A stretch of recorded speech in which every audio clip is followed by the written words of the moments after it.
Les volvemos a dar entonces la bienvenida a este espacio, a este foro que organizamos desde SICSA, Ciudades Feministas, desde Córdoba, Argentina, junto con la Red Mujer y Hábitat de América Latina y el Caribe. Esta red que compañeras como Ana Falú, Lucy Cardona, Marisol del Mazo fundaron hace muchísimos años y abrieron camino para estos debates sobre el género, los feminismos y los derechos de las mujeres y disidencias sexuales en las ciudades y los territorios. Este es un foro que organizamos dentro del proyecto Avanzando hacia Ciudades y Territorios Feministas, que la red viene desarrollando en varios países de la región.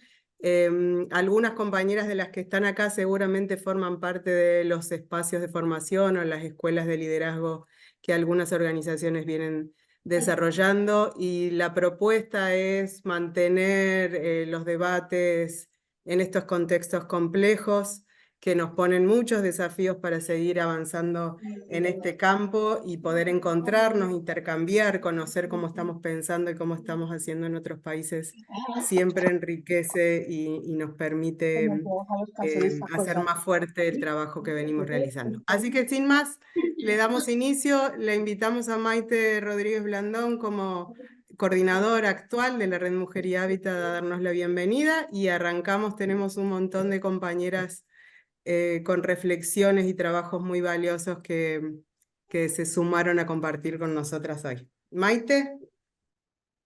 Muchísimas gracias, Pau, y a todas las amigas. Pues quiero comenzar diciendo buenos días, buenas tardes y buenas noches, porque bueno, tenemos colegas que nos están acompañando desde Europa, Asia, África, entonces me da mucho gusto.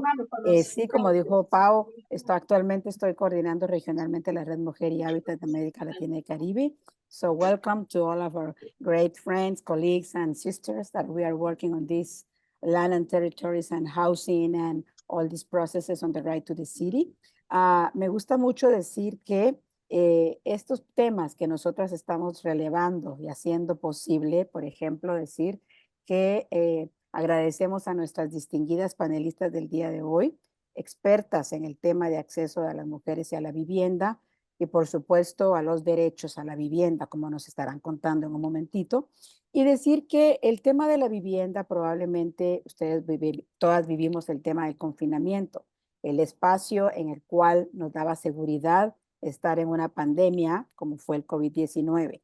Pero también vivimos momentos en los cuales encontramos que los sistemas en los que se apoya la vida, que son el suelo, el agua y los bosques, también tienen otro sistema muy importante. Y definimos entonces desde la Red Mujer y Hábitat para América Latina y Caribe que la vivienda es el nuevo sistema en el que se apoya la vida.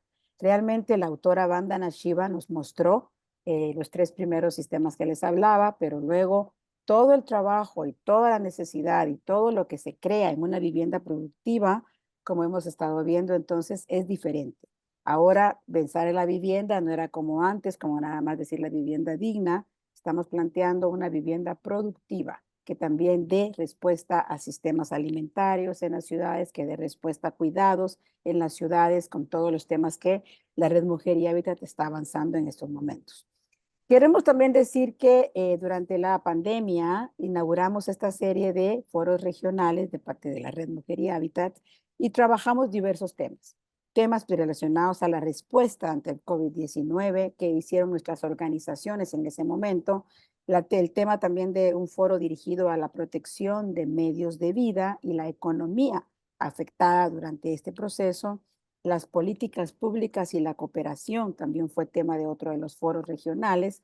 Y por supuesto, continuamos en esta serie de los foros, como bien dijo Pau, que quiero también aprovechar el espacio que me toca para agradecer al fabuloso equipo de SICSA que nos ha mantenido pues siempre con toda al día la página web, que las invito a revisar, de la Red Mujer y Hábitat, y que nos mantiene al día en todos los procesos de comunicación. Tenemos panelistas excelentes, todas, bueno, algunas son expertas en América Latina, algunas son expertas en Europa, pero todas tienen y comparten el proceso de acompañar colectivos de mujeres. Eso es lo más importante, que acompañamos estos colectivos, que acompañamos en la lucha por los derechos a una vivienda, y tenemos también expositoras activistas que nos van a demostrar todo lo que se ha realizado en estos procesos y lo que se ha avanzado en ello también. Yo no quiero extenderme mucho porque, bueno, porque sé que ustedes quieren escuchar a las panelistas, pero sí quiero agradecer muchísimo que este tema del derecho de las mujeres a la vivienda, al hábitat, que es uno de los temas, tierra, suelo y vivienda, pues de los temas que Red Mujer y Hábitat ha trabajado por muchos años. Decir que agradecemos el acompañamiento que nos están dando. Como digo, pues es un tema que levanta muchos, pero muchas pasiones, podríamos decir, y también levanta muchísimos conflictos, ¿verdad? El acceso a la vivienda, el acceso a la tierra. Así que yo no me extiendo más, doy mi saludo a todas ustedes y a todos ustedes que nos están acompañando y también a las panelistas tan interesantes que tenemos el día de hoy. Así que dejo, Pau, en la palabra y en el uso del micrófono a Pau, que creo que es nuestra moderadora, ¿verdad, Pau, querida? Y bueno, pues gracias por acompañarnos a las personas que nos están visitando desde otros continentes. Muchas gracias. Buenísimo, muchas gracias, Maite. La propuesta de hoy entonces es que vamos a tener un espacio con 3 compañeras que van a compartir sus intervenciones. Les pedimos, y después vamos a tener otro bloque de otras 3 compañeras. Les pedimos también que vayan en el chat poniendo sus dudas, preguntas, comentarios. Vamos a tratar de hacer espacio después para recoger y plantearle a las compañeras dudas, comentarios, sugerencias, preguntas que haya a partir de sus intervenciones. Les damos entonces ya inicio a este primer bloque de compañeras. Le vamos a dar la palabra a Zaida Mushi Martínez. Ella es argentina, es arquitecta y urbanista de la Facultad de Arquitectura, Diseño y Urbanismo de la Universidad de Buenos Aires, doctora por la Escuela Técnica Superior de Arquitectura de Sevilla. Actualmente es profesora asociada en el Departamento de Urbanismo y Ordenación del Territorio en la Universidad Politécnica de Cataluña y es Faculty of Excellence del Instituto Tecnológico y de Estudios Superiores de Monterrey. Muchas ya la conocemos y para muchas es referencia a Zaida, así que le damos la bienvenida y agradecemos que aporte acá a este debate y comparta sus conocimientos con nosotras. Gracias, Aida, de entrada. Muchísimas gracias, Paola. Muchísimas gracias a todo el equipo de SIGSA y a la querida Ana Falú siempre. Bueno, y a todas las personas que están, que son muchísimas, impresionante. Bueno, yo dentro de esta pregunta que se hacía la jornada, digamos, ¿no? De alguna manera el impacto del neoliberalismo, diría que empezaría por ahí. Y hay como 2 cuestiones importantes que estamos viendo, yo creo ahora más claramente los efectos, ¿no? En ciertas políticas que se realizan en el mundo, algunas más exageradas porque vienen de partidos fascistas, neofascistas y neoliberales, pero no solamente desde estos partidos. Realmente el gran problema es que la agenda neoliberal ha avanzado sobre todo las agendas políticas, sean estas del partido, o sea, de la teórica posición política que sean, ¿no?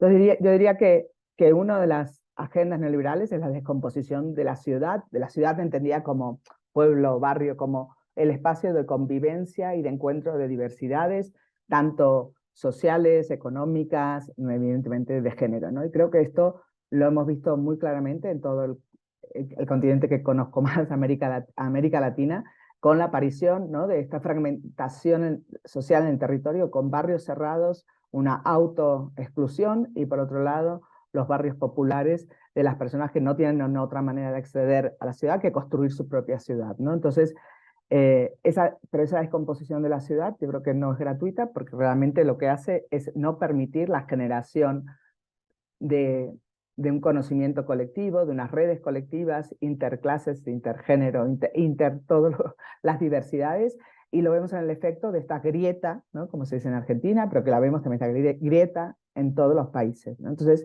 creo que hemos llegado a un punto donde está todo muy visible, pero que viene de lejos, ¿no? Y porque junto con esta descomposición de las ciudades, es la descomposición de los derechos, ¿no? Los derechos no parecen derechos, están vendiéndonoslos como privilegios, ¿no? Entonces volvemos al que tiene vivienda, aquel que ha sido capaz, o ella que ha sido capaz de ahorrar, de trabajar fuerte y por lo tanto ha llegado a la vivienda, y quien no, es porque no se lo ha trabajado, ¿no? Entonces esta idea como del el esfuerzo, que sabemos que no es cierta, ¿no? Entonces, si enfocamos en particular a las mujeres, ya sabemos que hay un fuerte gap, sigue habiendo un fuerte gap económico entre los ingresos de las mujeres respecto a los hombres por dos motivos fundamentales. Uno, que es que se paga menos a las mujeres que a los hombres a igual trabajo. Pero el segundo, como también Claudia Goldin ha explicado, digamos, la cita, ¿no? La Premio Nobel de Economía, porque como reconocida, ¿no? Ya todas las compañías que están aquí ya lo han avisado también hace mucho tiempo, es que el trabajo de cuidados, y especialmente el trabajo de crianza, retrasa, detiene, coloca a las mujeres en una situación de desigualdad de derechos y por tanto de oportunidades de acceso a recursos, a la ciudad, bueno, a todos los otros derechos, ¿no? Por tanto, hay una cuestión que es económica, pero que es sistémica. Ay, perdón, que no encuentro ahora en mi letra. Por otro lado, sí, como decía Maite antes, ¿no? O sea, la vivienda, primero, las agrupaciones de convivencia son diversas y las viviendas deben ser diversas. La vivienda no solo es un espacio de descanso, sino es un espacio de trabajo reproductivo, de cuidado, pero también de espacio productivo. Ya lo sabemos, cuando hemos observado los barrios, las mujeres para poder cuidar, en la mayoría de los casos, han combinado el espacio doméstico, teóricamente no de trabajo productivo, no de empleo, con el trabajo de empleo, porque era la única manera, ¿no? Sin embargo, desde las políticas públicas y desde el proyecto arquitectónico no se ha reconocido este espacio de trabajo productivo en las casas. Siempre se sigue pensando en la casa como un espacio reproductivo, ¿no? Donde habrá alguien que cuide, donde habrá una pareja principal, donde habrá unos hijos que tendrán unos espacios menores, donde habrá un rincón que es la cocina, etc. Se piensan poco otras tipologías, al menos desde el punto de vista normativo legislativo. Pero evidentemente no es suficiente con tener vivienda, con tener un techo, entendida la vivienda como techo, como 4 paredes y un techo, y unos servicios y una salubridad interna a la vivienda. Es imprescindible, vuelvo al principio, el barrio, el hábitat, la ciudad, el pueblo, digamos, el espacio colectivo que nos permite realmente ser sociedad, que nos permite ser seres humanos. Sin la parte colectiva, sin la parte política, comunitaria, no lo somos, ¿no? Entonces esta descomposición de las ciudades han afectado claramente al derecho a la vivienda, entendido como el derecho al hábitat, ¿no? Que es todo el espacio que nos hace posible la complementariedad del espacio reproductivo interno, ¿no? Y creo que en este sentido es muy importante ahondar en servicios, primero en el reconocimiento de los cuidados colectivos, muchas veces desde una perspectiva de privilegio desde las universidades o políticas se piensa que el trabajo colectivo de cuidados es simplemente de las clases populares que no tienen otros recursos y por tanto aparecen los comedores populares en donde hay un sistema de cuidado autoorganizado, colectivo, comunitario, pero no es así. Todas las personas cuidamos en colectivo porque no hay manera de hacerlo de otra manera. Pero se invisibiliza, ¿no? Entonces creo que es como también muy importante esta idea del barrio, del pueblo, como del barrio del pueblo como este complemento imprescindible para la vivienda y para la vida. Bueno, aquí mi intervención con el tiempo dado. Gracias. Muchísimas gracias, Aida. Esperamos ahora poder dar una vuelta y volver con vos. Bien interesante los puntos que traes y creo que nos resuena a todas mucho de lo que dijiste. En varios de nuestros países estos procesos políticos de derechización están a la orden del día y cada vez más explícitos y perversos y entonces mucho de eso nos pone a pensar de nuevo. Le vamos a dar el lugar ahora a Claudia Blanco. Les recordamos que podemos ir anotando ahí sugerencias, preguntas, comentarios para retomar y volver a hacerle a las compañeras que van a participar.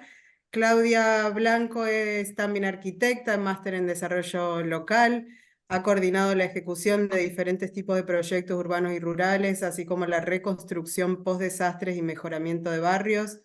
Ha formado parte de equipos multidisciplinarios e interseccionales para la formulación de políticas públicas que contribuyen a hacer realidad el derecho humano al hábitat y a la vivienda, y actualmente es directora ejecutiva de Fundasal en El Salvador, miembro de HIC también, de ahí nuestro vínculo como organizaciones también. Bienvenida, Claudia. Muchas gracias. He preparado esta presentación con el objetivo de que vean algunos rostros de mujeres salvadoreñas. Estuvimos el año pasado recordando un proceso de 55 años de trabajo en la producción social del hábitat, y entonces pensamos en hacer un encuentro de mujeres constructoras a lo largo de estos 55 años. Les voy a contar entonces qué fue lo que pasó en ese encuentro, qué fue lo que las mujeres dijeron, cuáles fueron sus experiencias, sus aprendizajes y cuáles fueron sus reflexiones de lo que todavía faltaba por hacer. Estas fotos que ustedes ven son de 1970, en donde pues ya en los inicios de la fundación se trabajaba con el 70% de mujeres del total de la población a la que asesorábamos en la producción social de su hábitat. Y por supuesto que ya en un contexto marcado por discriminación, desigualdad, sobre todo desde el oficio de la construcción. Entonces ideamos este encuentro de mujeres constructoras en un contexto actual en el que es muy difícil vincularse y hay una enorme necesidad de protegerse. Entonces llamamos mujeres que durante estas décadas habían participado, decidiendo en sus comunidades, fuertemente organizadas, expertas en construcción, educadoras entre ellas mismas en sus comunidades y entre comunidades alrededor del país, demostrando una enorme capacidad de transformación de cada uno de sus lugares y también transfiriendo estas experiencias. Entonces, participando, cambiando su condición de no poseer suelo y vivienda a ser propietarias, mujeres jefas de familia que en el ejercicio pleno de su ciudadanía, pues también salen a las calles a demandar todas las cosas que un proyecto no es capaz de cubrir, sino que más allá de esto, pues un proceso. Entonces, ¿qué pasó en este encuentro de mujeres urbanas, rurales, abuelas, hijas, nietas? Nuestro objetivo fue hacer este encuentro para conformar una red de mujeres constructoras que continúen dándose apoyo mutuo en un contexto que desvincula, en un contexto que aún estigmatiza mucho más. Participaron de muchos lugares y sobre todo fue muy enriquecedor ver que muchas de ellas habían atravesado momentos de la historia durísimos de recibir múltiples violaciones a los derechos humanos, y todas habían atravesado este proceso convirtiéndose en constructoras y en lideresas. Estos son todo el tipo de obra que por miles construyeron: huertos, sistemas de agua, recolecciones de agua, lluvias, tratamientos de desechos sólidos, cocina, vivienda nueva, mejoramiento de vivienda. Muchas de ellas formaban parte ya de brigadas constructoras locales, grupos de danza, convivencia, mejoramiento de barrios, todo a través de la participación. También algunas involucradas en bancos comunitarios, desarrollo económico. Lo que nos dijeron: experiencias, aprendizajes, proyecciones. ¿Qué fue lo que recordaron entre abuelas, hijas, nietas? Recordaron el efecto que causó el llamado a la comunidad, el momento en el que se colocan liderando el gran llamado a la comunidad. Ese proceso de capacitación, de tener datos, de hacer un censo, la alegría de los convivios, todo esto saltó durante varios días en este gran encuentro. Lo que les costó la aprobación de los proyectos frente a las instancias pertinentes, y muchas de ellas que continúan liderando las estructuras principales dirigentes de sus territorios. Recordaron lo duro que fue la ayuda mutua, recordaron todas las innovaciones que aprendieron en términos de producir nuevos materiales de construcción a partir de la riqueza local, los huertos, pero también recordaron cómo costaba esto con respecto a llevar siempre adelante su vida cotidiana y sus actividades laborales. Había testimonios como este que les pongo en pantalla de pues que unidas y juntas se pudo y se aprende a ser cada día más fuerte.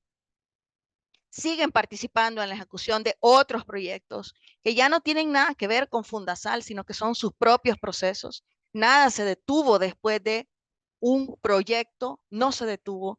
Siguen formando parte, como les dije, de sus estructuras organizativas. Algunas siguen ejecutando proyectos de vivienda de manera autogestionaria. Se animan unas con otras y manifestaron en muchas oportunidades su satisfacción y su alegría. Algunas decían que pues antes de estos procesos su autoestima estaba, así lo decían, botada por los suelos, pero que las capacitaciones son y han sido una ventana para adquirir capacidades y nuevos conocimientos. Y la palabra yo decido aparecía bastante. Por supuesto que aparecía toda la estigmatización que les había bloqueado y dificultado muchísimo la participación y sin embargo había sido una puerta abierta. También el tema de conocer sobre sus derechos y finalmente después de este proceso nunca más quedarse calladas. Y pues hoy en día muchas tenemos un censo, se emplean en la construcción y aunque implicó miedos, cansancios, sobre todo hay satisfacción. Señalaban que hacía falta, según ellas que hacía falta, continuar con buena comunicación entre asociados comunitarios, hacer valer sus derechos desde diferentes ámbitos, saber expresar sus ideas y tener iniciativa permanente para promover el desarrollo. Saber sobre sus derechos, transmitir la información. El tema de tener datos e información aparecía en cada uno de sus testimonios y ser capaz y demostrar a todos en la comunidad que sí lo puedo hacer. Continuar con este proceso. Defender lo que tengo. Esta era una frase también bastante recurrente.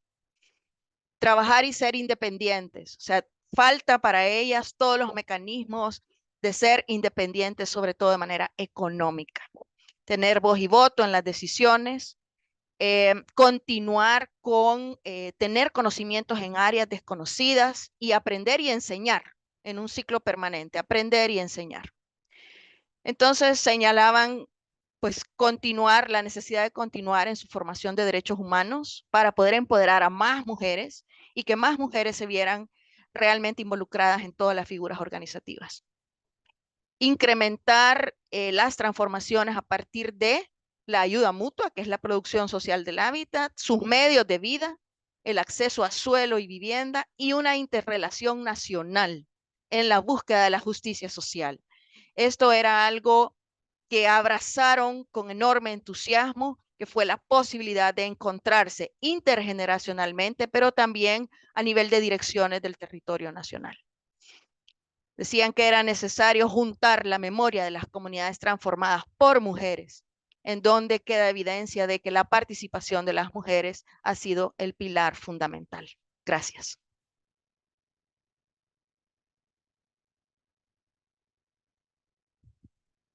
Muchísimas gracias, Claudia. Qué potentes experiencias y qué necesario recordarnos siempre que son posibles esos procesos, aun cuando las condiciones muchas veces no son en contra. Muchísimas gracias. Obvio, muchas ganas de conocer mucho más de lo que nos contaste y de lo que nos planteó Zaida. Liliana, vamos a tratar de avanzar y después volvemos a las preguntas, ¿te parece? Le vamos a dar la palabra ahora a Karina Arbizu, que ella es mexicana brasileña, especialista en política pública urbana, es arquitecta por el TEC de Monterrey, donde actualmente es docente y fue subsecretaria de Desarrollo Urbano y Vivienda de México entre 2019 y 2020. Te damos la bienvenida, Karina, muchas gracias por sumarte.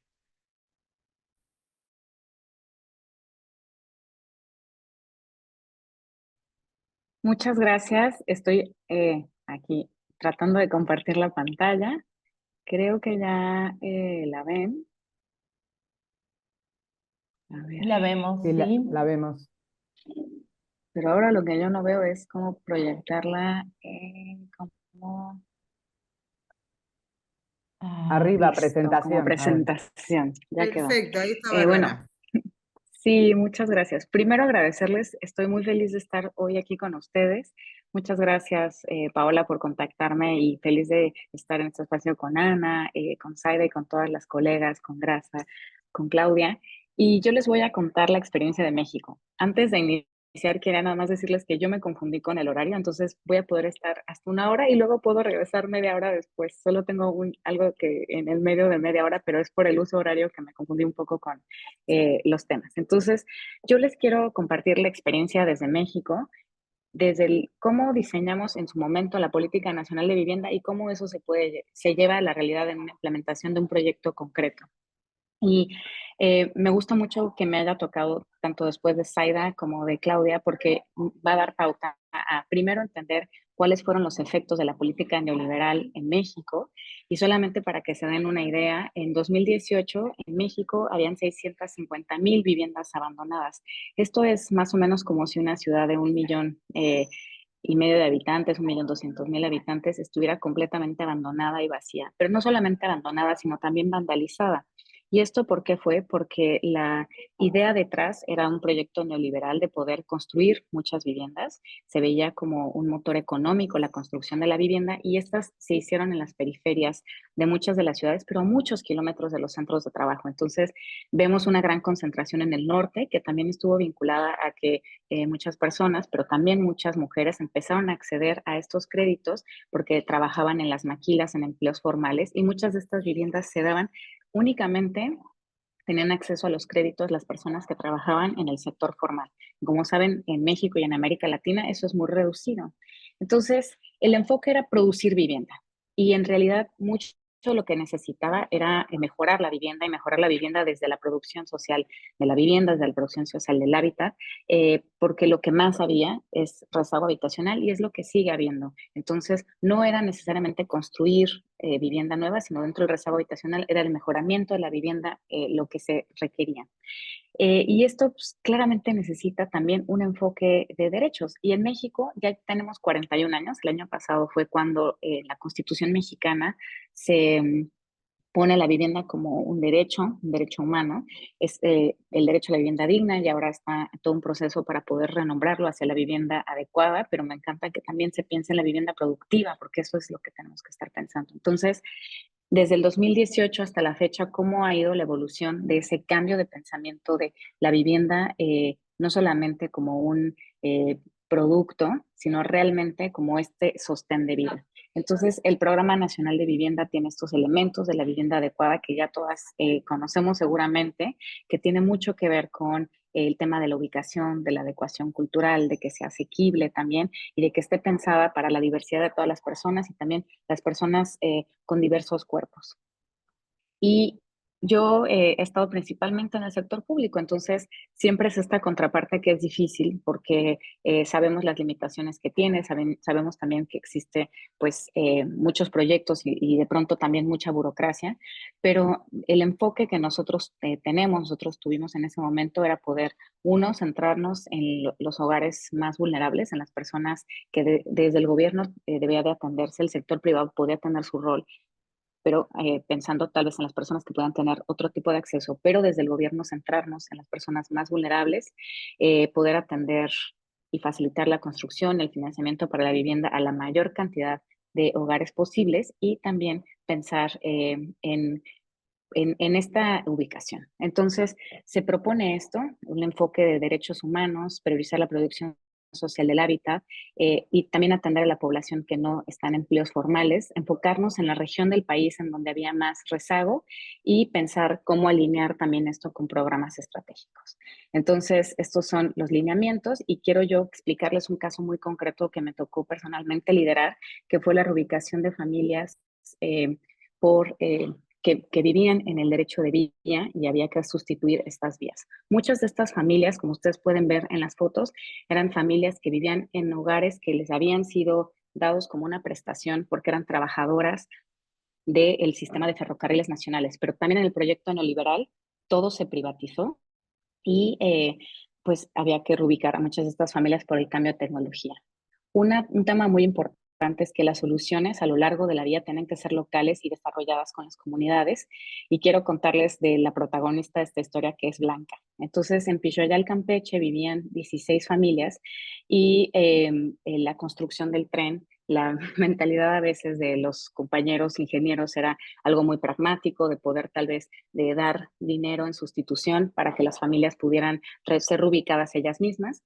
Pero las mujeres nos opusimos a eso, las mujeres dentro del equipo, y decidimos más bien hacer un proceso con las familias. Entonces, en las primeras asambleas comunitarias que tuvimos para poder entender las necesidades y poder hacer juntas una solución, conocí a Blanca. Creo que no me va a dar tiempo de presentar el video de Blanca, pero Blanca es una de las lideresas comunitarias ahí, y ella, como pasa muchas veces, desconfiaba en el gobierno porque le habían prometido en el pasado cosas y no, en realidad eso se había cumplido.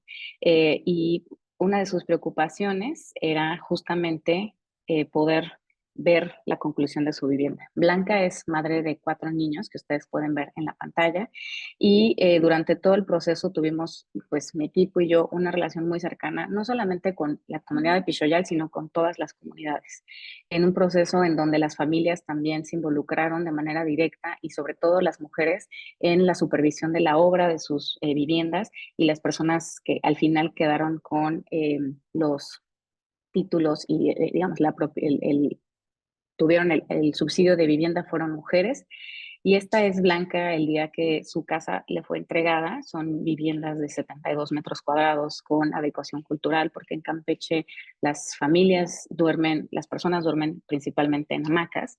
Y ustedes pueden ver también derecho la foto de las hijas de Blanca, porque 2 años después Blanca y yo seguimos en comunicación por WhatsApp y me cuenta cosas, me manda fotos, mantuvimos una relación cercana. Y pienso que desde el liderazgo de las mujeres, la diferencia que hay con los hombres es que nosotras fomentamos la conexión y fomentamos también la participación. Y en proyectos así se requiere de mucha colaboración, no solamente entre los 3 órdenes de gobierno, el gobierno nacional, los gobiernos de los estados, los gobiernos locales, los ejidos, sino también con las comunidades y las familias. Trabajamos con el Instituto Nacional del Suelo Sustentable, pero también con la Universidad Nacional Autónoma de México para el diseño de las viviendas, con la Comisión Nacional de Vivienda, aunque este era un proyecto que se lideraba desde el proyecto férreo. Hay muchos retos pendientes en la política nacional, está todo el tema climático, la perspectiva de género y realmente integrarla. Todavía hace falta mucho más, todavía pensar en los cuidados y en los cuidados como algo colectivo, en los temas de migración, sobre todo al sur, sureste de México, en donde este es el enfoque ahora. Hay muchos procesos migratorios, hay una deuda todavía con temas de gobernanza metropolitana y de la política territorial. Y a mí me gustaría terminar con algo que Paola mencionó al inicio, que tiene que ver con los derechos humanos, pero también pensar en los derechos de la naturaleza. Entonces, cómo la vivienda y el hábitat se enmarcan dentro de ambos derechos, y podemos también amar y respetar a la naturaleza, a la madre tierra. Y pues muchísimas gracias por escucharme y por compartir con ustedes. Buenísimo, muchísimas gracias, Karina. Gracias a las 3 por mantenerse con el tiempo, así vamos a poder conversar. Hay algunas compañeras ya haciendo algunos comentarios y preguntas, preguntan por ahí sobre el tema de la vivienda, la situación del hábitat de las personas ancianas o mayores en cada uno de sus países. Podemos volver a eso. Me parece que las 3 han traído puntos distintos que van armando un mapa bien interesante de desafíos y tensiones y cosas para seguir repensando. Le vamos a dar la palabra ahora a Graza Xavier. Gracias, compañera nuestra de la red, referente de la Unión Nacional por la Vivienda Popular de Brasil. Ella va a hacer un comentario breve sobre los aportes que han hecho cada una de las compañeras, y Graza es nuestra gurú, obvio, con esos colores bellos. Bienvenida, Graza. Obrigada, Ahora bom sí, dia. antes de comenzar, Graza, para quienes no puedan entender el portugués, ahora las que hablamos español tenemos que ir al mundito y poner la interpretación. Dale, Graza. Posso? Sí, ahora sí. Disculpa. Certo. Então, bom dia a todas. Dizer que é um prazer enorme estar aqui nessa atividade com minha queridíssima amiga Ana Falou e todas minhas colegas da Rede Mulher e Habitat da América Latina e Caribe. E fiquei aqui ouvindo atentamente as 3 exposições e fiquei assim pensando como os países, de certa forma, elas estão, nós mulheres estamos seguindo, fazendo praticamente as mesmas coisas, né? E aí eu pego a primeira fala da Zaida, que mulheres e cuidados, e é exatamente tudo isso que nós mulheres estamos aí ao longo dos vários anos, né? Trabalhando as questões dos cuidados de diversas formas, né? Desde as mulheres idosas, das jovens, das mulheres negras, mas principalmente no direito à cidade, partindo do ponto de vista que as cidades foram construídas e produzidas por homens brancos e ricos, e que em nenhum momento se pensou em mulheres pobres, em mulheres negras, em mulheres indígenas, em mulheres quilombolas. Então, por isso que eu acredito que todas nós mulheres vem desenvolvendo um papel nas comunidades de cada vez mais assumir o papel do governo, do Estado, né? Das instituições desenvolvendo esse trabalho. Com relação à fala da Cláudia Blanco, né? Belíssima fala também, que também não foge à regra. Nós, mulheres, principalmente no período de pandemia e pós-pandemia, trabalhamos fortemente, aí eu falo nós, enquanto Rede Mulher e Habitat, né? Mas todas as organizações trabalhamos fortemente na formação, na conscientização e principalmente para que as mulheres compreendam a verdadeira luta de classe. Quando nós, mulheres, passarmos a compreender a questão da luta de classe e começar, de fato, a assumir os nossos papéis e desenvolvendo, e aí, nesse papel, nesse requisito, nós fomos fundamentais, trabalhando direto no território, nas comunidades, trabalhando principalmente com as mulheres menos favorecidas da classe econômica, né? Para que chegasse esse poder, esse conhecimento, para que as mulheres de fato se empoderassem deste conhecimento. E por último, a Karina, belíssima exposição do México, né? Colocando, demonstrando como que estava o México, que também não é diferente do Brasil no governo do Bolsonaro, que nós retrocedemos mais de 30 anos de políticas públicas que haviam conquistado, né, conquistado e retrocedemos, mas também eu acredito que não é diferente da Argentina e de outros países, principalmente agora em um governo de direita, né, que as mulheres estão tendo que trabalhar muito, principalmente buscando garantir aqueles direitos que foram conquistados ao longo de vários anos, para que não retroceda, né, nas políticas públicas. Então, é importante dizer, né, que nós temos que não só ir construindo e investindo em formação, em conscientização,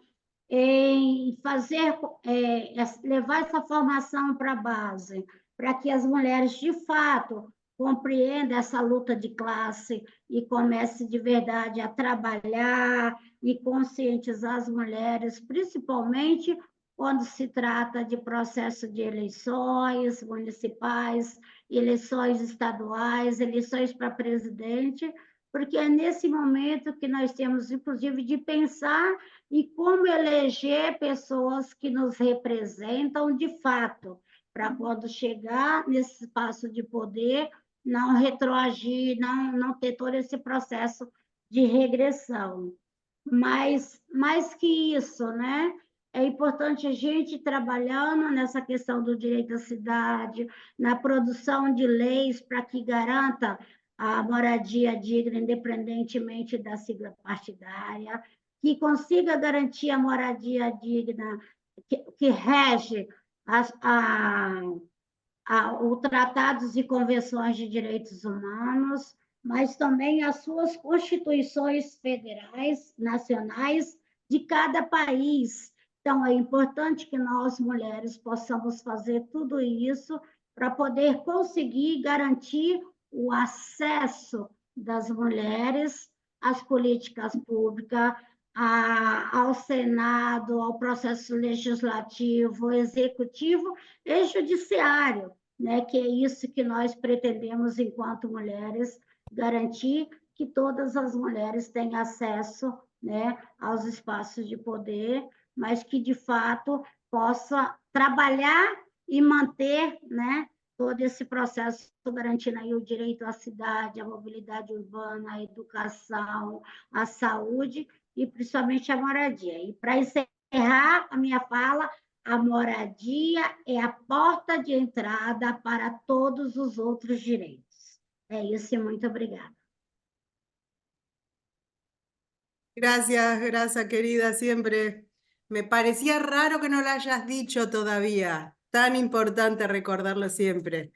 Esta idea de que la vivienda es la puerta de entrada para muchos otros derechos, no es la vivienda en sí misma, como Zaida nos habló de eso, Karina y Claudia también, esta idea de que favorece un montón de otros procesos y permite un montón de otras cuestiones. Le vamos a dar comienzo ahora al segundo bloque y nos vamos a quedar también en Brasil. Le vamos a dar la palabra a Olga Luisa de León de Quiroga, que está ahí con alguien que le va a acompañar para que pueda abrir el micrófono. Bienvenida, Olga. Olga es referente y lideresa nacional en la lucha por los derechos de las personas ancianas en Brasil. Es coordinadora municipal de GARMIC, el Grupo de Articulación para la Vivienda para los Ancianos y Ancianas en la capital de Sao Paulo, y es consejera municipal de salud. Se desempeña también como coordinadora de la Unión de los Movimientos por la Vivienda de Sao Paulo y es coordinadora de la Central de Movimientos Populares también de San Pablo. Bienvenida, Olga, muchas gracias por sumarte a compartir. Soy yo, Olga, que tengo que agradecer a ustedes, né, que son del Hábitat, né, que agradecer a la Red de Mulheres do Hábitat de América Latina o convite para participar desse encontro, que hasta agora me parece muito hermoso, muito interessante, de conhecer lo que los otros países están haciendo en relación a la habitación.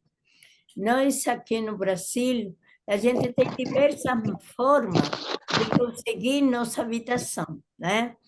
E a maioria, como igual ustedes en sus países, la mayoría que trabaja para conseguir una habitación aquí somos nosotras las mujeres, porque nos pensamos más en la familia, en nuestros hijos, ¿eh? Cuando queremos una moradía. Y yo siempre falo que la peor cosa es no tener una moradía, y una moradía que tiene que ser digna, porque no merecemos eso. ¿Eh? Y así, ¿por qué? Porque, como a Graça fala, a moradia é o direito para tudo o outro, não é o maior direito para a gente conseguir os outros. Portanto, quando a gente se junta, se reúne para a gente fazer algum projeto, construir, a gente sempre se preocupa que tenha perto uma unidade básica de saúde, que tenha escola para os adultos, que tenha escola para as crianças, enfim, que todas essas coisas que a gente precisa, né? E 3 direitos que eu acho que deveriam sempre trabalhar junto é habitação, educação e assistência social, né? A saúde, né? Porque através desses direitos é muito mais fácil se trabalhar, né? Eu vou falar da habitação de los idosos, que nós aqui conseguimos em São Paulo, né? Porque quando a maior ocupação que tive em São Paulo foi o prédio da Previdência Social no ano de 1987. Eu, representando aí a União de Movimentos de Moradia, a Central de Movimentos Populares, a Gaspar García de Direitos Humanos, fui procurada por um grupo de pessoas que vivem em las calles, aqui na rua, ¿eh? Y que ellos querían tener una habitación digna para terminar los días tranquilos y con privacidad. No fue fácil, fue muy difícil, trabajamos mucho, mas en aquel tiempo, ¿no? Nosotros teníamos aquí en la capital una prefeita que era Marta Súplice en aquel tiempo, ¿no? Y ella, ¿cómo se llama? Para poder, cuando ella se formó prefeita, fue electa prefeita, ella procuró lideranzas de movimientos para tenerlas en su gabinete. Y eso fue lo que más ayudó, que nos dio más fuerza, porque ella montó el orçamento participativo y a través de eso la gente se encontraba, discutía para a gente poder conseguir aquilo que queria. Não foi fácil. A gente começou no ano de 1997. Aí a gente conseguiu, né? Conseguiu o projeto no ano 2002. Aí que aconteceu, não havia orçamento para poder construir, né? Los profesores de una facultad del interior de San Carlos, aquí en San Paulo, que hicieron un proyecto para nosotros sin cobrar nada. Después a gente fue para el orçamento participativo, mas no conseguimos el dinero, a verba para poder construir. Y de ahí la gente apeló para el Banco de Desenvolvimiento Interamericano.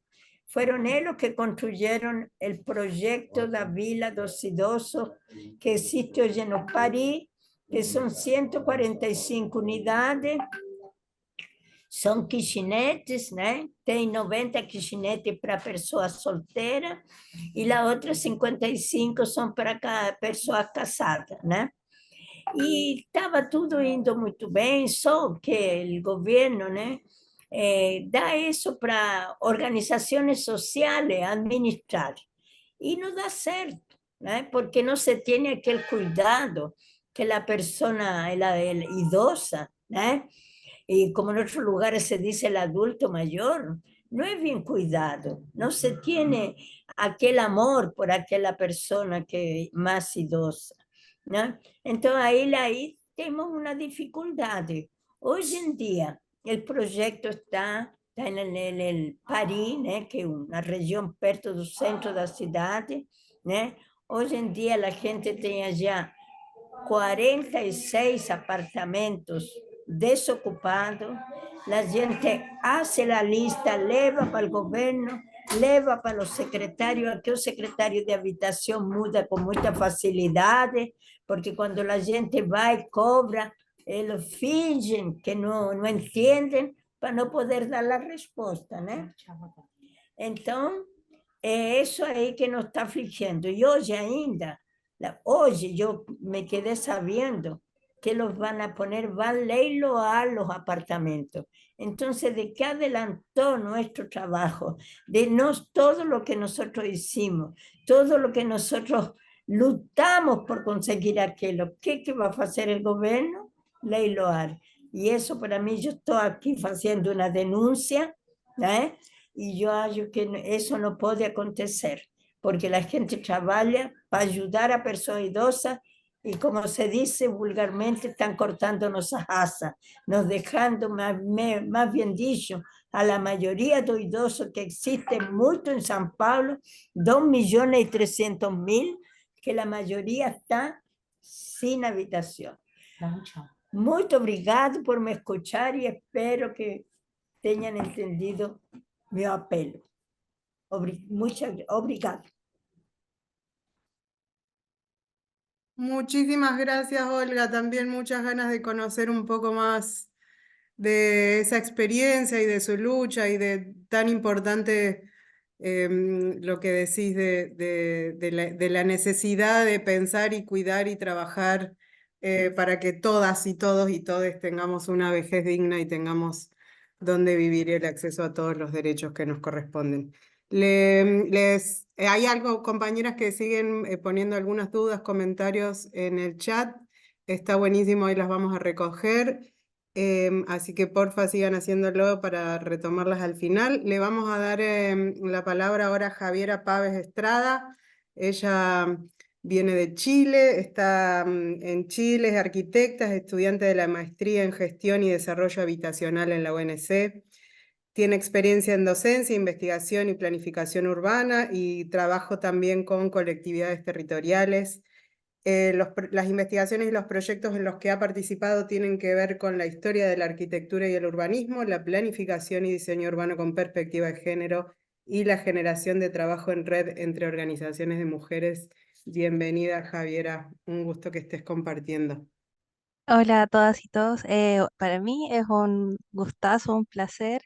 Le agradezco a Ana Falú y a Sixa esta invitación. Me siento muy emocionada porque estoy compartiendo con muchas de mis referentes, así que tiene un nerviosismo agregado distinto. Bueno, comparto pantalla con ustedes.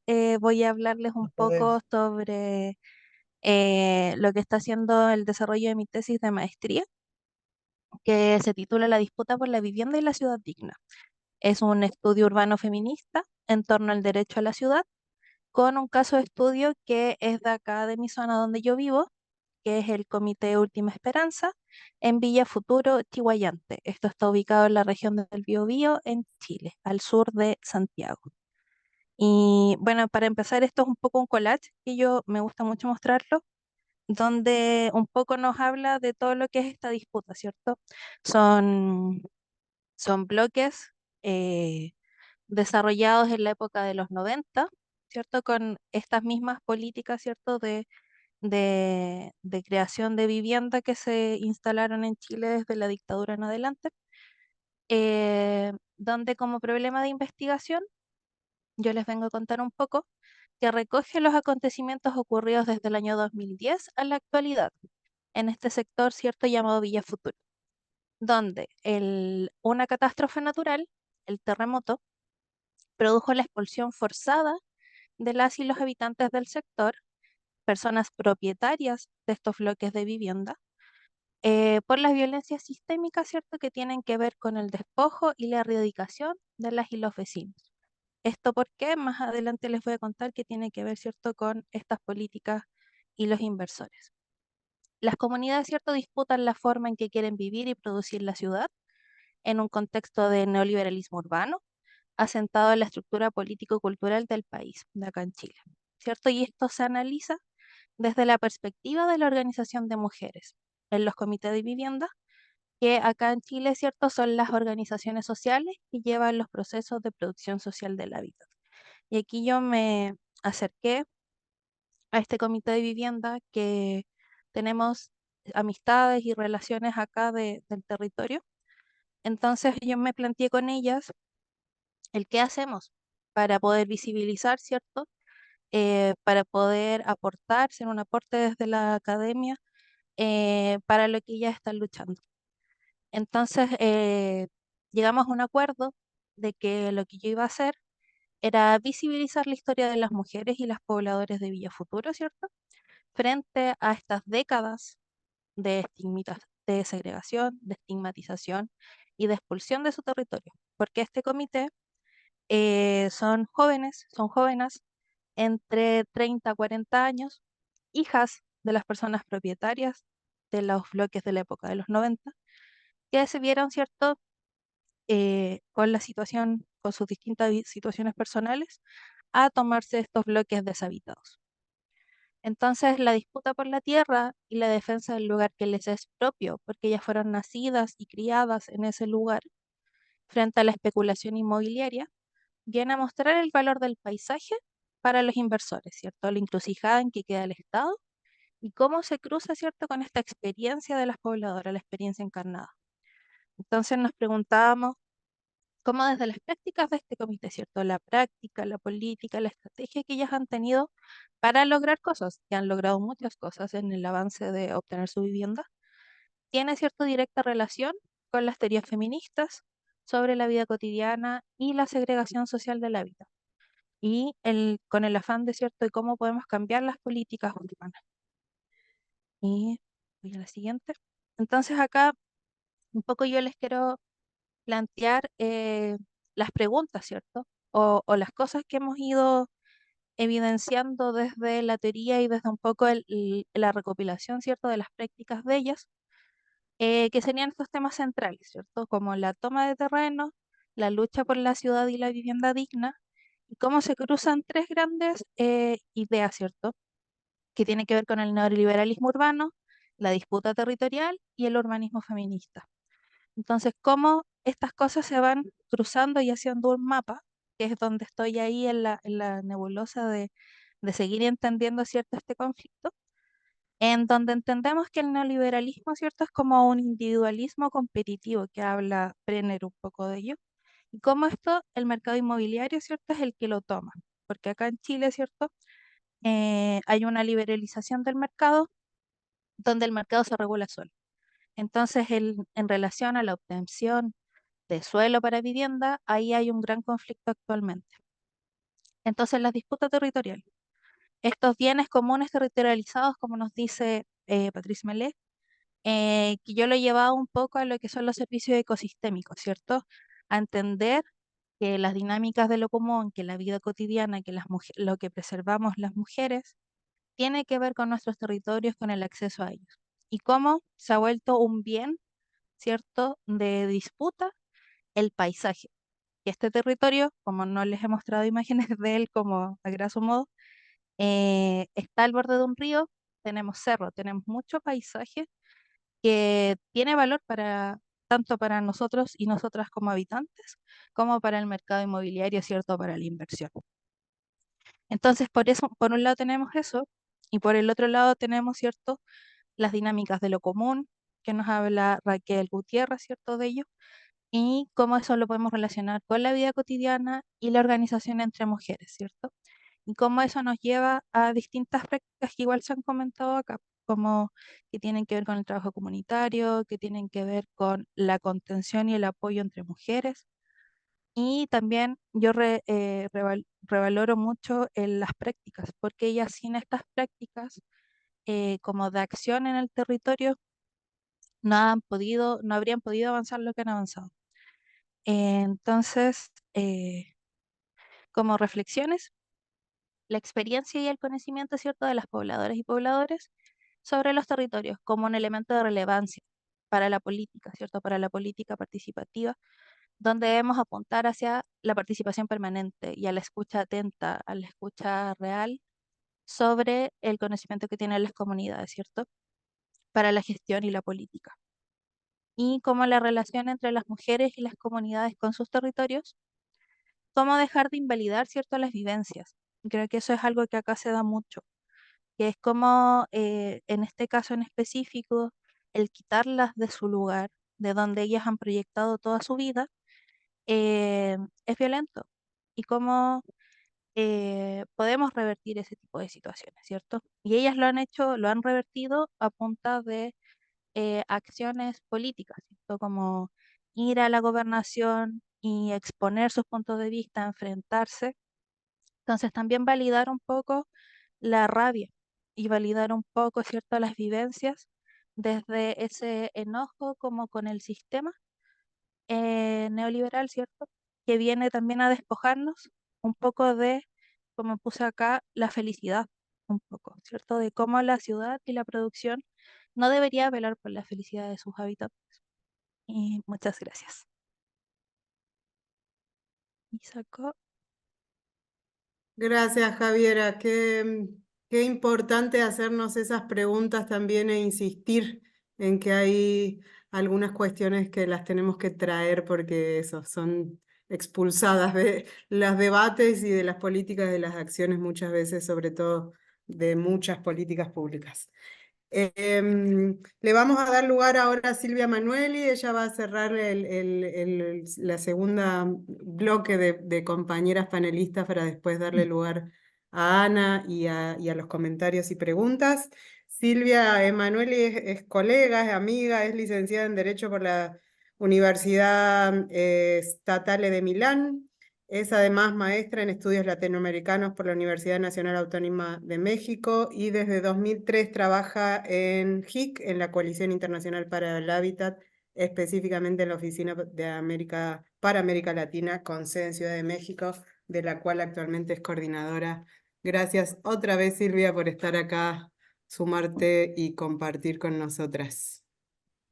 Muchísimas gracias, Paola. Gracias a todas. Es realmente una alegría compartir este gran espacio de reflexión con ustedes y también compartir el panel virtual con Olga, que fui a conocer hace algunos años, pudiendo ver lo que ella describía el día de hoy en su presentación, todo el trabajo que han realizado. Muchísimas gracias también. Ha sido un gusto volverla a escuchar, doña Olga.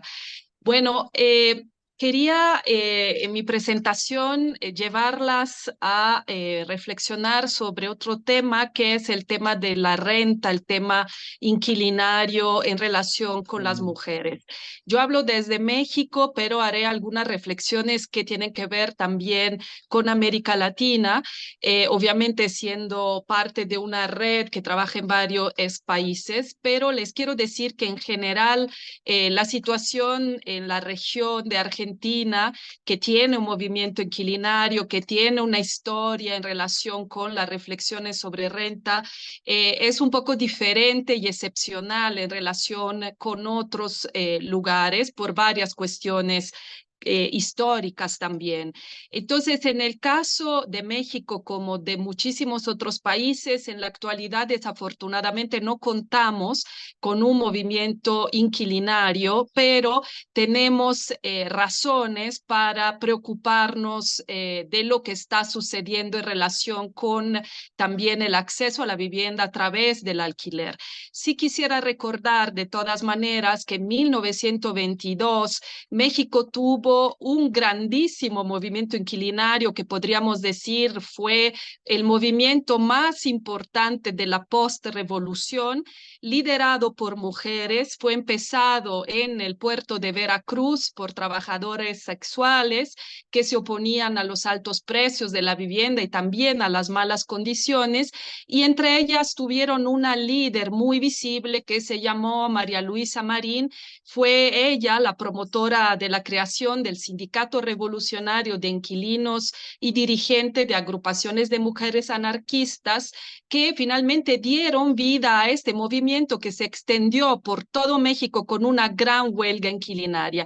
Y hoy en México tenemos la primera clínica de derecho a la vivienda, que es un lugar a donde las personas pueden acceder cuando tienen problemas legales, sobre todo ligados a la vivienda, que tiene su nombre, que impulsamos desde la oficina.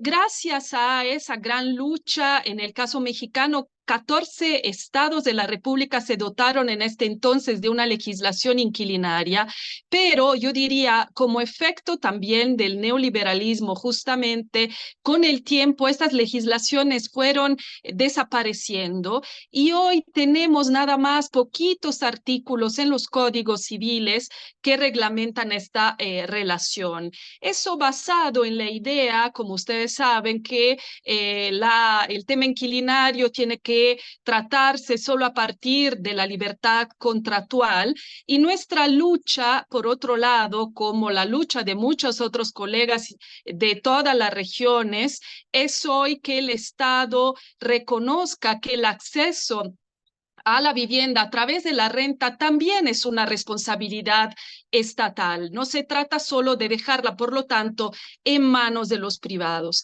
Bueno, las reglamentaciones que tenemos en la mayoría de los países son reglamentaciones muy reducidas, como decía, pero también muy desequilibradas, con impactos muy serios sobre las mujeres que acceden a la vivienda a través de la renta, que son en muchos casos más de los hombres. A veces es difícil poder llegar a dar números, porque incluso, como saben muy bien ustedes, en cuanto a la disegregación de los datos, muchas veces se invisibilizan las mujeres, pero ha habido algún ejercicio que nos permite decir que ha habido también un incremento de mujeres que rentan, y son mujeres normalmente jefas de hogar, mujeres que por varias razones no acceden a créditos y a subsidios para vivienda, y son mujeres que además están ganando muy pocos recursos. Pero entonces, estas legislaciones, ¿por qué preocupan? Lo poquito que hay, sobre todo en los códigos civiles, porque, por ejemplo, no permiten estabilidad a la familia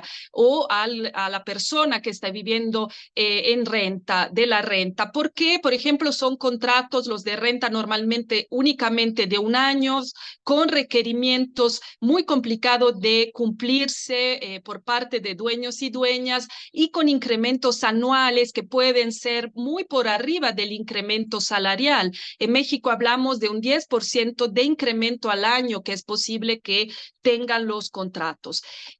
Decíamos, la renta ha sido un poco olvidada en nuestros países, justamente también por la imposición de estas políticas neoliberales a las cuales ya se refería Karina desde México, mostrándonos algunas imágenes. Estas viviendas, casitas de cartón, cajas de zapato, que han sido construidas en todos nuestros países, no solo en México, desafortunadamente, tanto por gobiernos progresistas como no progresistas, con cambios seguramente importantes a considerarse en el caso de Brasil y otros lugares, pero que son el clásico reflejo de políticas neoliberales enfocadas únicamente a las clases asalariadas, que se han desarrollado en terrenos muy lejanos de las ciudades. Pero siempre más hoy, decíamos, esta alternativa que solo favoreció supuestamente al sector asalariado es una alternativa que se ha ido reduciendo un poco en impacto, y la renta siempre más tiene importancia, también porque los capitales financieros hoy están invirtiendo en viviendas en renta. En estas viviendas muy chiquitas, yo quería decir también las que construyeron los diferentes estados, efectivamente habían una serie de ausencias relacionadas justamente con lo que decía al inicio Maite, la ausencia de espacios para ejercer actividad laboral, para, digamos, producir en la vivienda.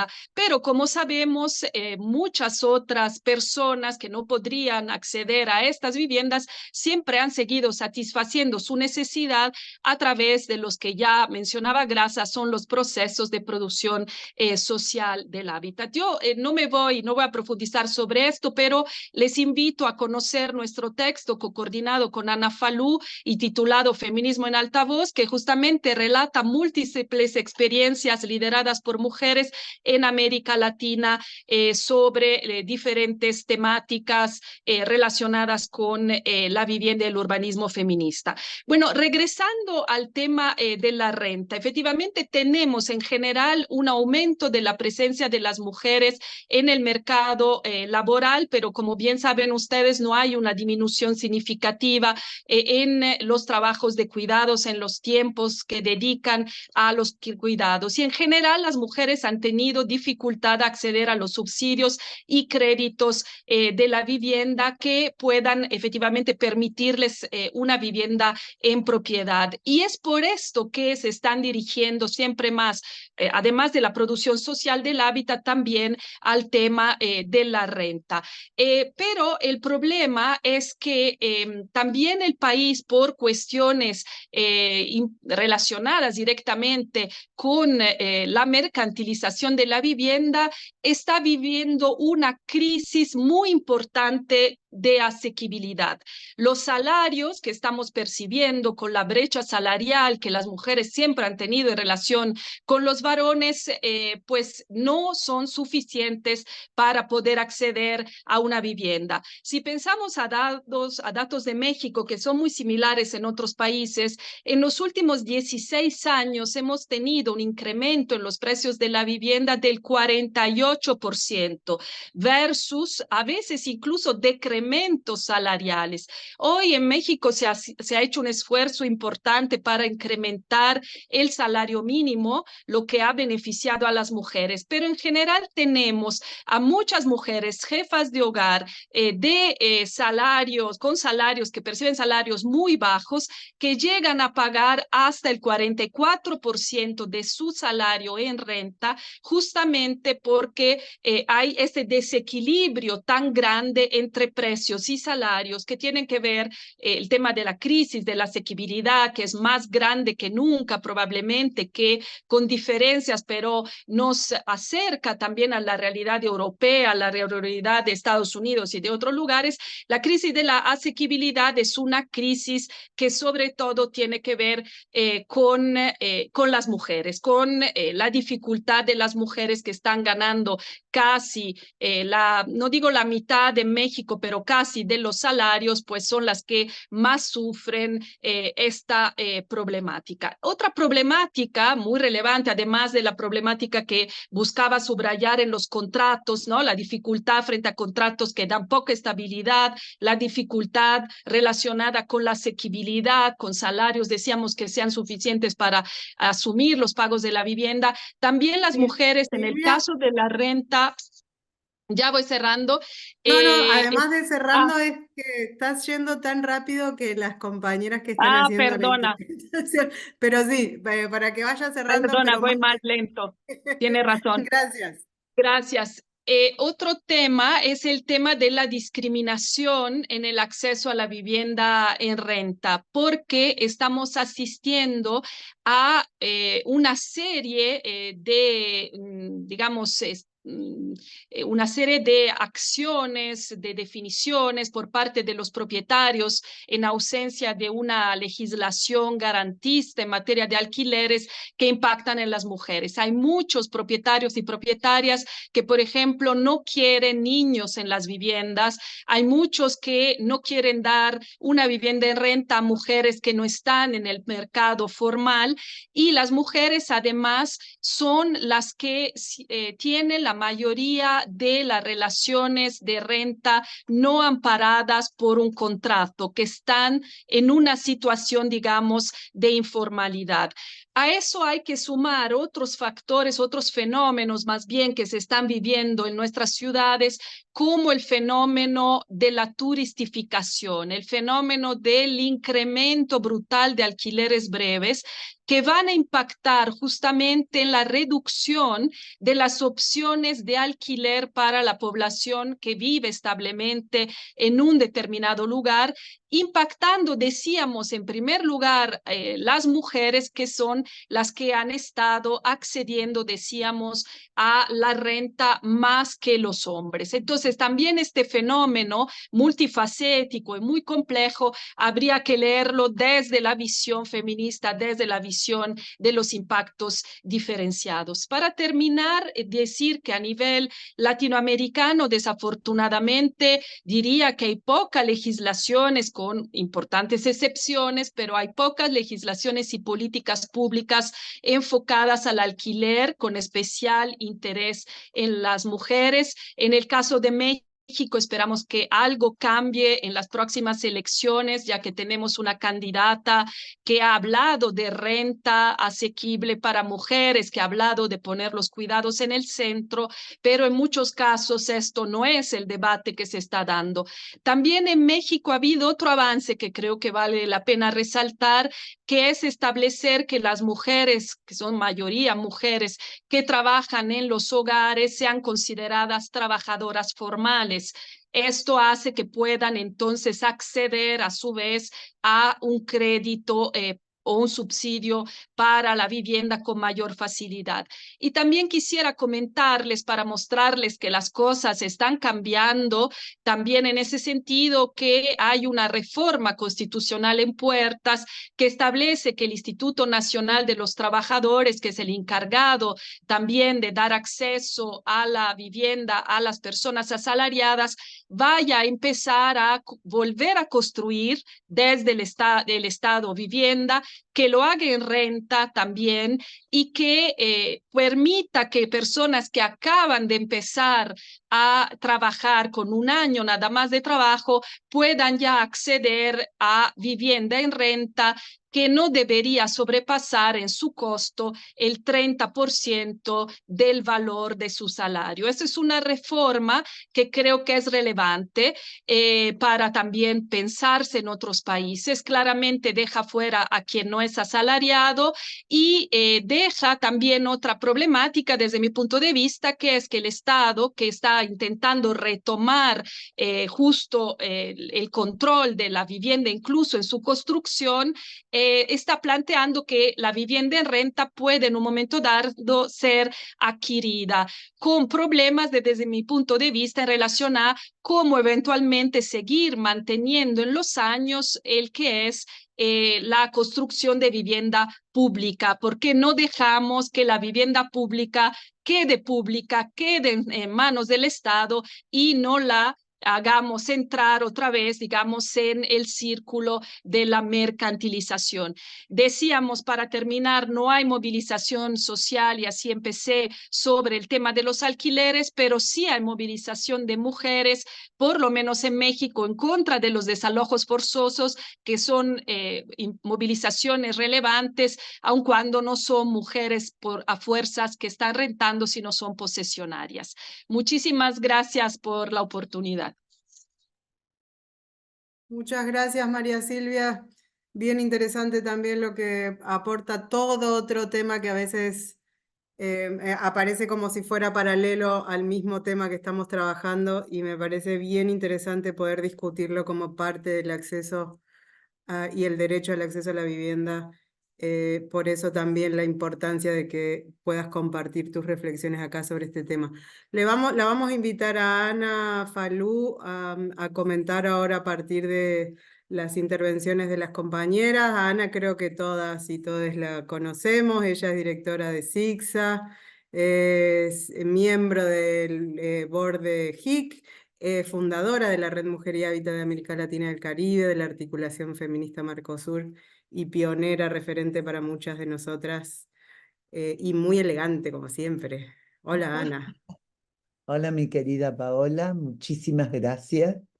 Gracias a todas, gracias Maite por la coordinación de esta red tan nuestra. Gracias a todas las que aquí vienen reflexionando y aportando, todas de un interés impresionante, cada una con un sesgo analítico. Va a ser difícil hacer un cierre de esto, de todas maneras lo voy a intentar. Yo creo que lo que nosotras, cada una en su expresión, en su reflexión, ha traído a este seminario que ha organizado SIGSA, es el cuestionamiento a la episteme patriarcal. Es poner en interrogación cómo se viene construyendo el pensamiento sobre la vivienda, sobre el barrio, sobre la ciudad, sobre las formas de habitar. Y entonces, en ese sentido, interrogar esa visión androcéntrica a la que se refería Grassa, esa visión que ubica a las políticas, pero no solo, al hacer, a las soluciones pensadas incluso nos descubrimos nosotras mismas pensando que el sujeto de la política o de la acción es un hombre blanco, joven, productivo, heterosexual, que deja a muchos hombres por fuera y a casi todas las mujeres. Entonces, creo que este enfoque es el enfoque que estamos trayendo y que busco sintetizar de esta manera en cada una de las reflexiones. Creo que el feminismo nos ha aportado conceptos extraordinarios para repensar, para esta nueva reflexión en la cual estamos empecinadas ya desde hace muchas décadas y que además nos apoyamos en hombros de gigantas, de otras que vinieron pensando los conceptos del espacio, del territorio, del género, y fuimos avanzando sobre esta construcción. Yo digo siempre que lo hacemos de manera colectiva, esto sin negar las construcciones y las reflexiones individuales que se suman a esta gran avenida, a este gran corredor del pensamiento feminista. Y ese pensamiento feminista nos ha traído, como les decía, conceptos centrales para nuestro trabajo: lo privado y lo público, el espacio privado y el espacio público, la división sexual del trabajo, ¿sí?, a la que hacía mención Zaida al comienzo y muchas de ustedes, esa división sexual del trabajo que nos ha ubicado a las mujeres en un rol que hoy, frente a los fuertes retrocesos, quieren volvernos a ubicar, ¿no? El uso del tiempo, y nosotras aportamos el uso del espacio. ¿Por qué? Porque estamos empecinadas también en dar cuenta de las injusticias espaciales. Entonces el patriarcado, el androcentrismo, a través de estos conceptos que vamos tratando de colocar como lentes de distintos colores y casi simultáneos, muchas veces en una necesidad de análisis simultáneo, se van a expresar en cada espacio, en cada tema de la vida.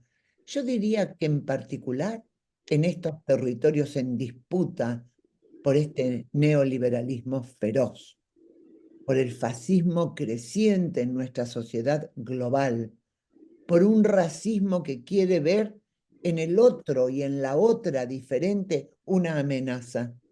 Y esto genera muchas mayores disputas territoriales. El paisaje, como nos decía Javiera, también es un territorio en disputa. El paisaje es también un objeto de especulación, de disputa, de interés de los desarrollistas que buscan mercantilizarlo. Y esto va a tener costos para la vida de las personas y en particular, muy en particular, como lo han dicho todas ustedes, para las mujeres. Entonces no solo hay retrocesos por esta ola generalizada de ultraderecha en el mundo, que también se expresa en nuestra América Latina con algunas maravillosas excepciones que tenemos que cuidar muchísimo, como lo es México, como lo es Chile, como lo es Brasil. Tenemos que cuidar mucho esas democracias aún frágiles, aún necesitamos profundizarlas, pero cuidarlas así como están, ¿no? Ojalá tengamos una presidenta mujer en México y ojalá tengamos a Claudia como intendenta de la Ciudad de México, como alcaldesa. Creo que tenemos que realmente sostener también estas participaciones y a estas mujeres en estos espacios de toma de decisión, ¿no? Entonces, los retrocesos de nuestros derechos. Hay una demonización de nuestros derechos. Esa demonización que pone realmente en riesgo lo hasta aquí avanzado. Como dice la querida Gina Vargas, las puertas siempre están abiertas para el retroceso. Y el derecho al hábitat, el derecho a la ciudad, el derecho a la vivienda, las escalas territoriales en las cuales vengo y venimos trabajando con el equipo de SICSA, que son el propio cuerpo, la casa, el barrio, la ciudad, y estas escalas todas imbricadas, ¿sí?, pero que a la vez necesitan su propio análisis. La manera de gestionar los procesos del hábitat, la manera de gestionar quién lo hace, cómo lo hace, dónde lo hace, la gestión del Estado, las gestiones de la comunidad, la producción social del hábitat, el reclamo social por el derecho a la vivienda, no solo en propiedad. Gracias, Silvia Emanueli, por traer fuertemente el tema de las viviendas en alquiler. Entonces, las maneras de gestionar es otro tema que debe ocuparnos, no solo el marco del derecho, no solo el marco del análisis de la episteme patriarcal, del androcentrismo, en cómo va a empapar, ¿no es cierto?, todo lo que es el campo del hacer de la política habitacional o de las propuestas habitacionales. La vivienda, como dice la querida Grasa, es la puerta de entrada para muchos otros derechos. Y las viviendas deben ser diversas. La vivienda es también el espacio productivo, no solo el reproductivo, ¿sí? Y se sigue pensando en la casa incluso desde lo normativo, incluso desde lo jurídico y legal, como la vivienda individual. Y de esto me gustaría hacer una pequeña reflexión. Y la participación en la toma de decisiones, cómo es decisivo, y lo traía Claudia Blanco. Hola Claudia, un gusto verte acá.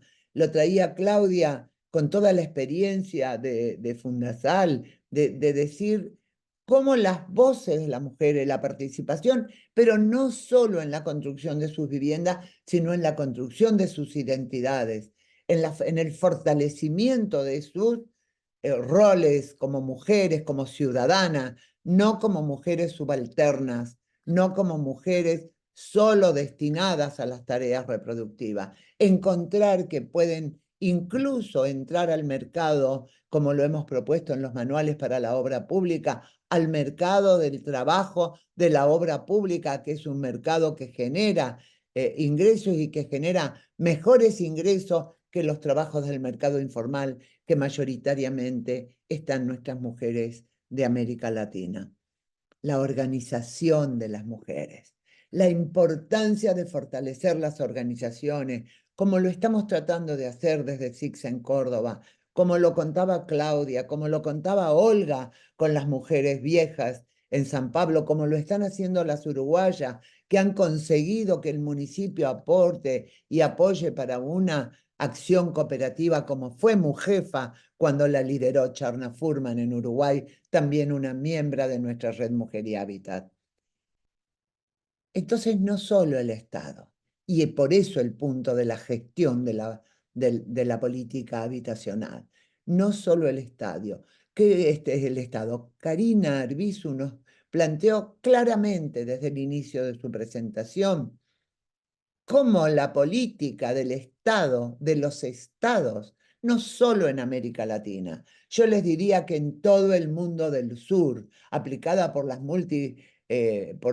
multilaterales y las multinacionales, por los grandes bancos, en préstamos onerosos para nuestras sociedades, han sembrado de vivienda los territorios y entonces, como dijo Karina, viviendas abandonadas.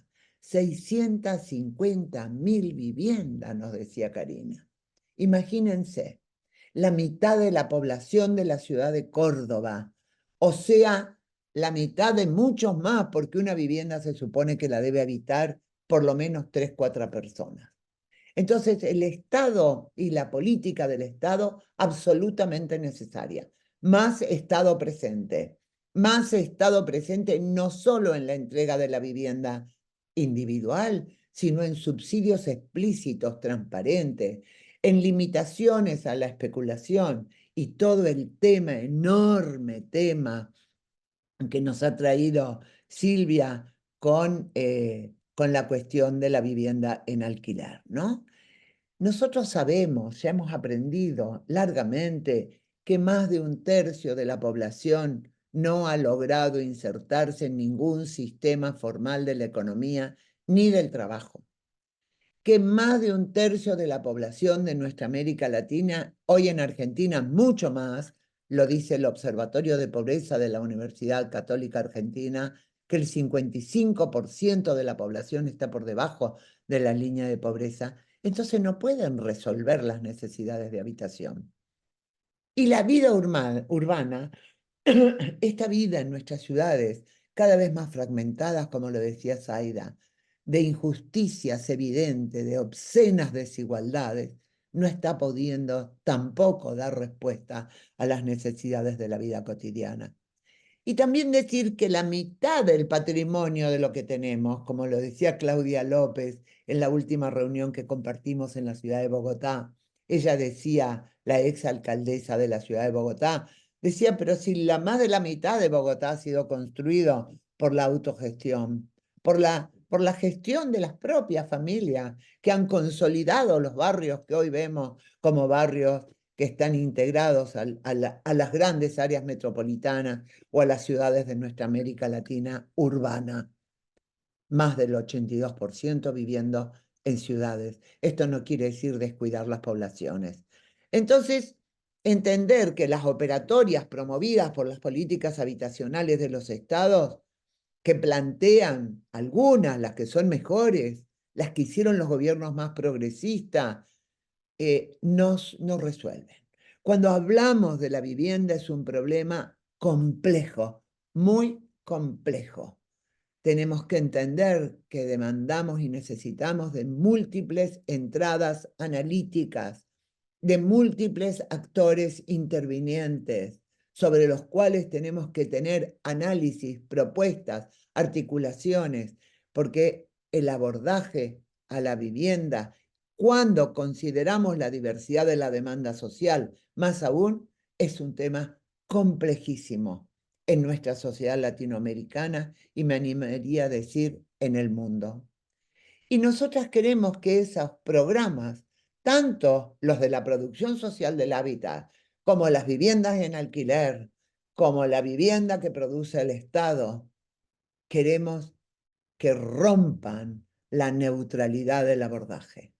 ¿Qué estamos planteando? Necesitamos que se mire, que se deje, que se visibilice y que no se omitan a las mujeres, pero no solo a las mujeres.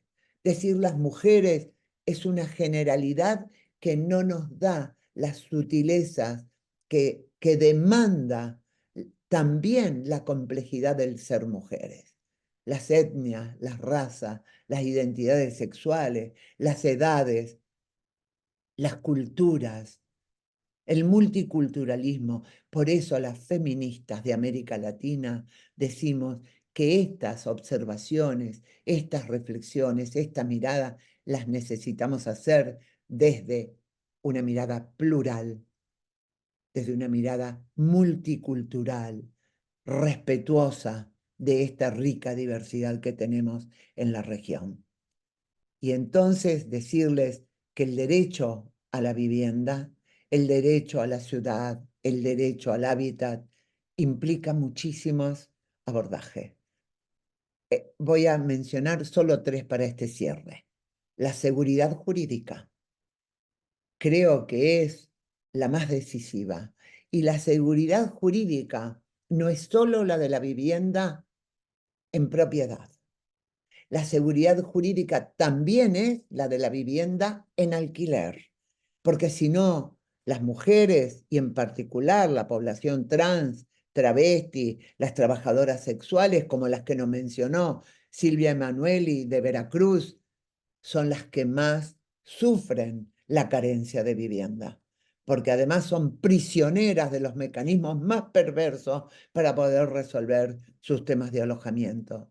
Y decirles que también las mujeres en condiciones de mayor desigualdad, de mayor vulnerabilidad social, no porque las mujeres sean vulnerables, son las que han demandado y lo muestra su acción de que no son vulnerables. La huelga de 1906 en Argentina, de los inquilinatos, de los migrantes del comienzo del siglo XX, eran mayoritariamente mujeres. ¿Por qué? Por la división sexual del trabajo, porque las mujeres saben que son las que se hacen cargo de sus hijos, de sus viejas, de sus viejos, de sus allegados y necesitan del techo que las cobije, porque además en ese techo que las cobija producen las pelotas, la maquila, lo que sea, cosen, cocinan para poder generar algún ingreso para sus hogares. No desalojos. Esto también tiene que ver con la seguridad jurídica. Los desalojos forzados. Acá lo hemos vivido en mi país, en Argentina. La mayoría jóvenes mujeres con niños. Muchas de ellas solas a cargo de sus dependientes. Entonces, el no desalojo tiene que ser una política central y tenemos que tener mucha más casuística canalizada desde el punto de vista feminista y desde los conceptos que nos involucran. Decir que finalmente que el acceso debe ser no discriminatorio, que tiene que haber políticas amplias, que tienen que ser no solo la propiedad y el alquiler, quizás el leasing, la vivienda colectiva, lo colectivo sobre lo individual, las cooperativas. Hay múltiples formas de producción de la vivienda, de gestión de la vivienda. Hay casos interesantísimos que se han hecho con el gobierno de Ada Colau en Barcelona. No digo transferirlos, trasladarlos, pero aprender de ellos. ¿Y por qué digo lo colectivo sobre lo individual como concepto? Porque las mujeres nos vemos favorecidas cuando estamos inmersas en una trama de red de construcción de lo colectivo. Porque entonces alguien va a mirar por el niño cuando tengo que salir corriendo por la emergencia. Alguien va a mirar por el viejo que estoy cuidando. Alguien va a mirar por el discapacitado a mi cargo o la discapacitada. Entonces, lo colectivo sobre lo individual. Las propuestas tienen que ser creativas, tienen que ser novedosas. Y la localización central para la vida de las mujeres, politizar lo cotidiano. Y para politizar lo cotidiano, el atributo de la proximidad es central, aquel que nos regaló Jane Jacobs y que tiene que ver con eso, con la localización, porque esas 650.000 viviendas de las que nos hablaba Karina eran viviendas alejadas, tan alejadas que la gente vuelve a ocupar en los centros urbanos para poder tener proximidad a los servicios, a la educación, a la salud, etcétera, etcétera, etcétera. Entonces, decirles que la vivienda adecuada tiene que ofrecer más que 4 paredes, mucho más.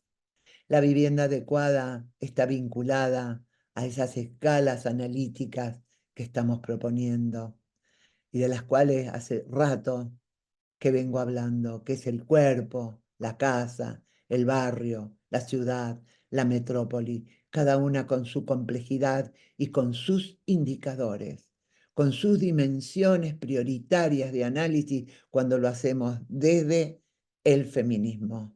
Las mujeres necesitamos una mirada especial. Y cuando digo a las mujeres, mis queridas amigas, todas, que me emociona verlas acá, porque esta es construcción de mucho amor, de mucho esfuerzo, de mucho sumar, de ser muchas. Y tenemos que ser más, muchas más. Entonces, pensar juntas, argumentar juntas, exigir juntas, unir más datos estadísticos. Necesitamos conocer mucho más para mejor argumentar. Creo que lo decía también Claudia, ¿no? Con respecto a las mujeres, como cuando conocen y saben de datos y de estadística, se fortalecen y pueden también fortalecer sus propias organizaciones. Lo dejaría acá para no abusar del tiempo, pero hay mucho más para repensar juntas y quiero simplemente agradecerles muchísimo por cada una de las contribuciones, agradecer a Paola en particular por no solo la moderación, sino por todo lo que hay atrás de este trabajo para que estemos aquí juntas. Yo también te mando un corazón. Un abrazo especial a todas y a cada una. Por esta generosidad. Muchísimas gracias, Ana. Llevamos cerrando, no vamos a tener tiempo para hacer la ronda que queríamos, pero les queremos compartir que este es el primero de los foros que vamos a hacer este año. El siguiente lo vamos a hacer tematizando sobre las ciudades que cuidan, las ciudades cuidadoras, y nos encantaría recibir sugerencias de temas o compañeras para convocar a este espacio o lo que tengan ganas, preguntas para disparar el debate, para que lo podamos ir armando entre todas. Seguramente será en el mes de agosto. También agradecer mucho a las compañeras, a Zoraida Humada, Laura Moldes y Mara Rodríguez, que hicieron la interpretación, a Juli Azul, que estuvieron ahí en la técnica, a Mar Caicedo de la Fundación ABP, que le puso toda la onda a la difusión previa. Y quizás tenemos unos minutitos más y como ya la participación de Claudia, de Karina, las compañeras quedó muy al principio, les damos el lugar para que si tienen alguna reflexión final brevísima, igual Maite que está por ahí, y ya nos vamos despidiendo. Gracias a Agradeciendo todo el el espacio. equipo de soporte, ¿eh? Muchas gracias. No las voy a nombrar, ya las nombró Graças, Paola, querida. para Eu vou no ter que alargar. sair porque eu tenho uma caravana agora. Mucha fuerza y grasa, fuerza y solidaridad Gracias. para ustedes.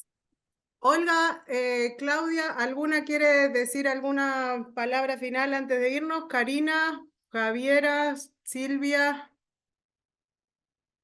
Quizás solo ratificar, sobre todo para Olga, que las maneras que hemos encontrado de poner a salvo la vida, de cuidar la vida de las personas, ha sido a través de la fuerza comunitaria.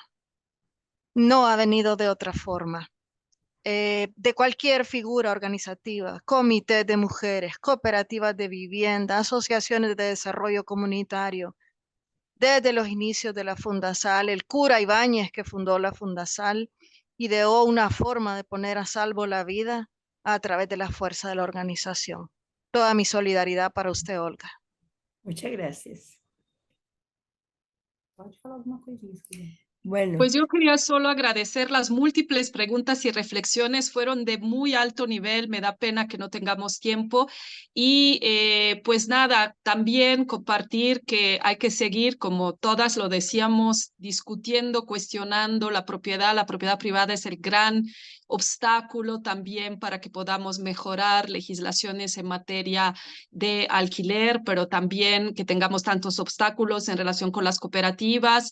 Invitaría quizás a pensar una conversación justamente sobre los esfuerzos de cooperativas de viviendas de mujeres y diversidades que se están haciendo con mucha dificultad en América Latina. El suelo es uno de los grandes obstáculos, el acceso a suelo también, como sabemos.